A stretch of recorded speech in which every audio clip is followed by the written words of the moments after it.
দেখছেন কলকাতা টিভি। আপনাদের সঙ্গে আমি মধুবন্তী। শুরু করছি আমাদের বিশেষ অনুষ্ঠান কারার ওই লৌহ কপাট। দেশের স্বরাষ্ট্রমন্ত্রী প্রকাশ্য জনসভাতে বলছেন, দাঙ্গাইও কো উল্টা লটকাকে মারুঙ্গা, মানে হলো দাঙ্গাবাজদের উল্টো করে ঝুলিয়ে মারবো। আচ্ছা, কে ঠিক করবে তারা দাঙ্গাবাজ কিনা? কোথায় তাদের বিচার হবে? কে তাদের সাজা ঘোষণা করবে? আমাদের ভারতীয় দণ্ডবিধি, যা নাকি এখন মনু সংহিতার সঙ্গে মিলিয়ে দণ্ড সংহিতা করা হয়েছে, তার কোন ধারাতে কোন জায়গায় এমন উল্টা লাটকাকে মারার শাস্তি বিধান আছে? এমন তো শুনেছি ইসলামিক দেশে হয়ে থাকে। প্রশাসন একজনকে দোষী সাব্যস্ত করলো, তাকে চৌরাস্তার মোড়ে বসানো হলো, তারপর সমবেত জনতা তার দিকে ঢিল ছুড়ল, শেষে একটা AK-47 ব্রাশ ফায়ার, খেল খতম, পয়সা হজম। এমনটা আমাদের দেশে যে হানাদারেরা এসেছিল তৈমুর থেকে চেঙ্গিজের সিপাহীরা, তারা করেছে। আমাদের দেশকে কি তাহলে ইসলামিক দেশের মতো বানানো হচ্ছে? স্বরাষ্ট্রমন্ত্রী ঠিক করে দিলেন ও দাঙ্গাবাজ, ওকে উল্টো লটকে মারা হোক।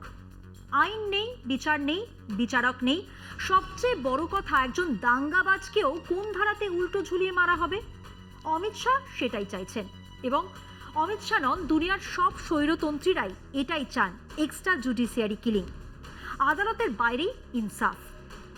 উত্তরপ্রদেশের দিকে তাকান, মুখ্যমন্ত্রী বলছেন ঠোক দো, পুলিশ গিয়ে মেরে আসছেন। আসলে এটাই RSS বিজেপির আইন সম্পর্কে ধারণা।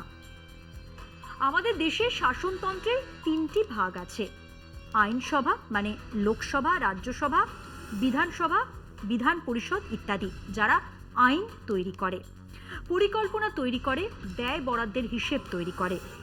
প্রশাসন, যারা আইন লাগু করবে, পরিকল্পনা অনুযায়ী কাজ করবে, ব্যয় বরাদ্দ বুঝে খরচ করবে, তার হিসেব রাখবে। আর বিচার বিভাগ, যারা সংবিধান আইনের রক্ষা করবে, আইন মেনে কাজ হচ্ছে কিনা তার বিচার করবে। প্রশাসন কাউকে অভিযুক্ত বলে হাজির করলে তার বিচার করবে। কোনো নাগরিক, সে যার বিরুদ্ধেই হোক, অভিযোগ নিয়ে হাজির হলে তার বিচার করবে।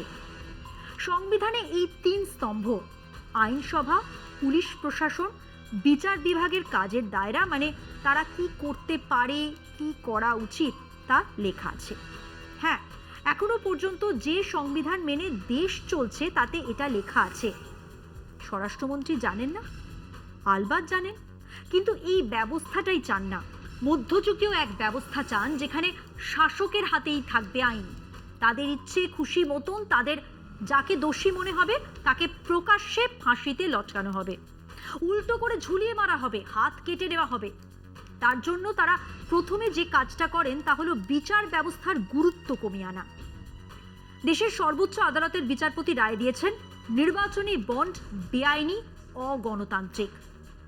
দেশের প্রধানমন্ত্রী বলছেন এই নির্বাচনী বন্ড অত্যন্ত জরুরি ব্যাপার, মানে আবার জিতে এলে আবার একেই লাগু করা হবে। বিচার ব্যবস্থাকে নিয়োগ নেই, বিচার পাচ্ছে না মানুষ, লক্ষ কোটি বিচার ঝুলছে আদালতে, এবং মানুষ ভাবছেন বা তাকে ভাবাতে বাধ্য করা হচ্ছে যে বিচার ব্যবস্থার দরকার নেই। দোষীকে চিহ্নিত করো, ঝুলিয়ে দাও, জেলে পচিয়ে মারো। তারই অঙ্গ হিসেবে কাশ্মীর থেকে কন্যাকুমারিকা অজস্র প্রতিবাদী মানুষ, তাদের কেউ সাংবাদিক, কেউ মিডিয়া ব্যবসায়ী, কেউ সমাজকর্মী, কেউ বিরোধী রাজনৈতিক দলের নেতা, তাদেরকে জেলে পোড়া হয়েছে। মিলিয়ে নেবেন, নির্বাচন হয়ে যাক, এদের অনেকেই ছাড়া পেয়ে যাবেন। আবার কিছুদিন পরে ধরে আনার জন্য দেশের বৃহত্তম গণতন্ত্রের উৎসবে দেশের দুজন নির্বাচিত মুখ্যমন্ত্রী একটা কথাও বলতে পারছেন না। এটাই ওই লটকাকে মারুঙ্গার এক্সটেনশন। আমাদের সম্পাদকও জেলে, ঘাড় নোয়াননি বলেই জেলে, প্রতিবাদ করছেন এবং করে যেতে নির্দেশ দিচ্ছেন বলেই জেলে, অন্যায় অভিযোগের ভিত্তিতে জেলে। এটাই এখন নিউ নর্মাল, আর আমরা তার বিরুদ্ধে প্রতিবাদ করছি।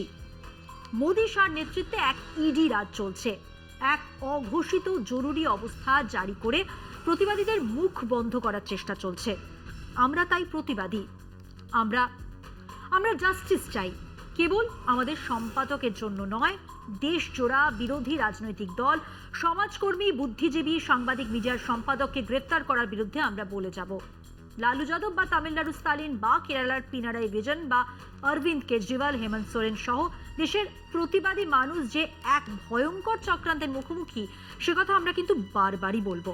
বলবো justice for Kolkata TV, justice for Kaustubh Roy. আজ এ পর্যন্তই। অপেক্ষায় থাকুন আর দেখতে থাকুন কলকাতা টিভি, রাত দিন 7 দিন।